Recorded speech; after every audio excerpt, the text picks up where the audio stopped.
here's something that I noticed during these years. And when I was working in Singapore, going back and forth Singapore and JB, and I was working as a designer back then, interior design and architecture, and I was burnt out, right? Because I went in and out every single day. I drive car, by the way. So you can see the jam and everything is just building up every single day, right? And only in the weekends I'll have more time with my family. So that was the only family time that I had. And Monday to Friday, I just like get up early in the morning and come back late during nighttime. Right? That's what the life looks like. And I think that's very typical. If you are having that kind of life, comment below. Let me know if that's you as well. And in this video, what I'm going to talk about is I want to notice this and let you know that actually there's some better strategy as Malaysian that work in Singapore, or if you're Singapore that maybe work in Malaysia, go back and forth, how that you can actually solve this, because it's not just about the money, right? It's not just about, are you going to work like this for the next 10, 20 years? And basically, it's kind of like sacrificing the time rather than just the money. Because the money, don't get me wrong, you can get like a good money and salary. And if you're a business owner, maybe making six figures, right? Per month or even per year. It depends on what kind of income you're getting by working in Singapore and Malaysia, going back and forth, Singapore, JB, right? But at the same time, how that you can use this as advantage and a strategy for you to even building some investment portfolio, building some wealth, because maybe you feel like you working harder and harder, but the money that you're earning is just not as smart as how that you manage your time. True or true? Put in comment below if you feel that way. And there's certain strategy that maybe you can implement, and you might have been thinking, should I invest in certain properties, or should I wait until the RTS happening and then I start to getting some properties that maybe it's too late because the amount of money, amount of the price of the properties is going to be increasing 30-50% more, and the gem is going to be a bit worse, or maybe very worse that you can imagine. And you maybe start to realize something, which is wealth is not growing as it used to be like 5-10 years ago, because inflation starts to eat up. There is new things, new commercial, industrial of the JS-SEZ, Johor Singapore Social Economy Zone, that going to increase the price a lot, even in JB local. So that interest rates even move faster than before. And relying on your active income means that time is getting in the bigger race right now, because you are racing against time, right?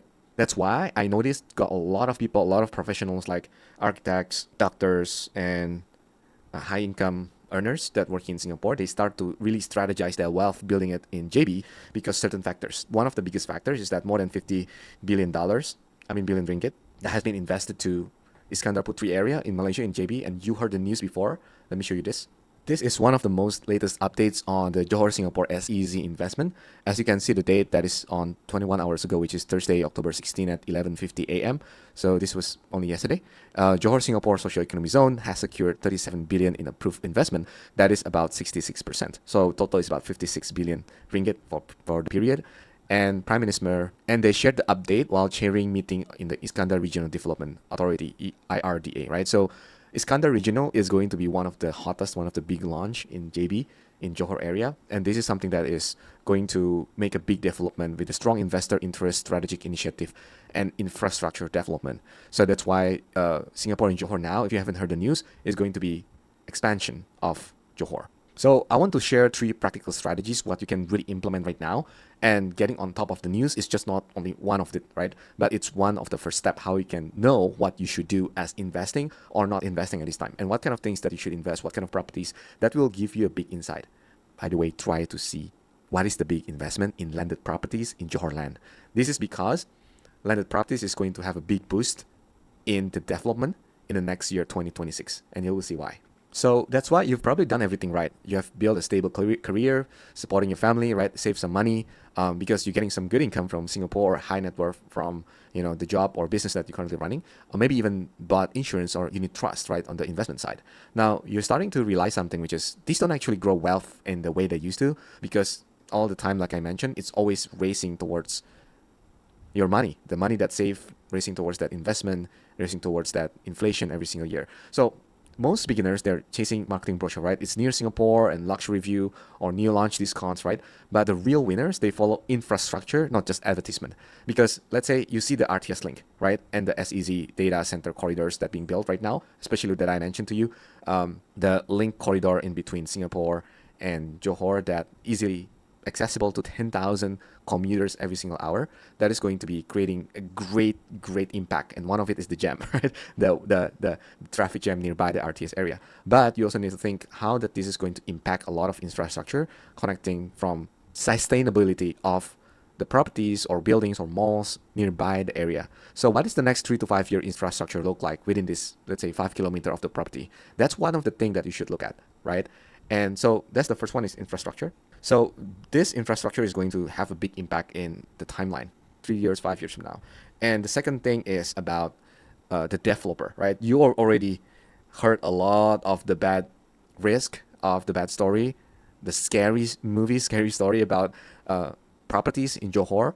And those people, that a lot of people lose money, not actually because it's risky, but because they bought from the wrong developer. They didn't do the good research about the developer. They investing some of the time, the energy, the money to the wrong developer.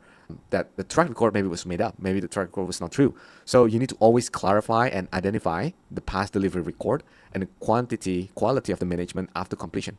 Because sometimes if they haven't really moved anything yet and the movement is too slow, there might be something wrong. One, maybe with the permit stuff, or maybe with the title, or maybe with the money that they actually need to get them first. When people buy the properties, then only they can continue doing the construction. So don't just look at the cheap and flashy price tags, but you need to look at the developer history and their credibility at the same time, right? This will reduce a lot of the risk already. And then number three, you need to start thinking like investor, start thinking like a landlord, right? Like, don't just think like a flipper, like, okay, let me just buy this and then the next 1 year, few months, I will just flip it. Don't get me wrong. Sometimes it works, sometimes it don't. But if you're focusing on rental yield, management quality, and tenant demand, you will see much better returns compared to just flipping the property, because you will look at more angles, you will do more research about it, right? What does the structure look like? Is that the right furnishing, marketing, maintenance system that you almost need to manage it in better detail, right? So many of my clients that are using Airbnb or hybrid management system that is set up for them, that actually they can earn quite consistent income. Even, I give you an example, when they're acting as a landlord, they want to get tenants, right? But sometimes if they want to get the tenants too specific or too detailed with their criteria and location, they might get it after 3 months or 6 months. Now, the biggest question is, within these 3 to 6 months, what is the revenue that you have been losing because you haven't really get that ideal investment?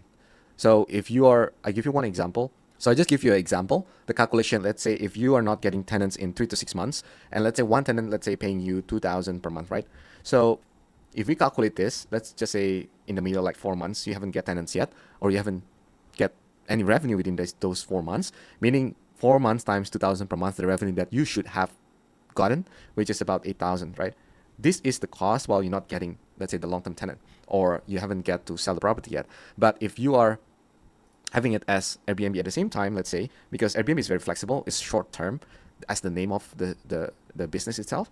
So we can just, let's say after 4 months, you get the long-term tenant, you want to move it to the long-term, then you can just stop it and you move it to the long-term tenant. So that's called the exit strategy, right? When you haven't really get the tenant come in, not exit strategy in selling companies or selling the properties, but in getting the tenant long-term combination, the structure with the short-term at the same time. So you will not lose this 8,000 revenue within those 4 months because you just haven't get the tenants that want to rent a property, right? Make sense? So at the end of the day, if you really want to learn how to start safely investing in tenancy or investing in properties, is this the right time or bad time? Comment below the word strategy and see the description. You can connect with me and we can chat and know how that we can evaluate some locations, some properties, some projects. So you will know what exactly to do. And it all depends on the needs, right? What is your current situation? What is the investment that you want to get? What is the plan for you? And we'll look at the developer credibility, the land title, the rental potential, and what kind of checklist that we need to have before we start moving into any investment. So if you want to get that, drop the comment strategy below and read the description so we can connect, and I'll see you soon. See you on the next video. Hopefully this is helpful for you.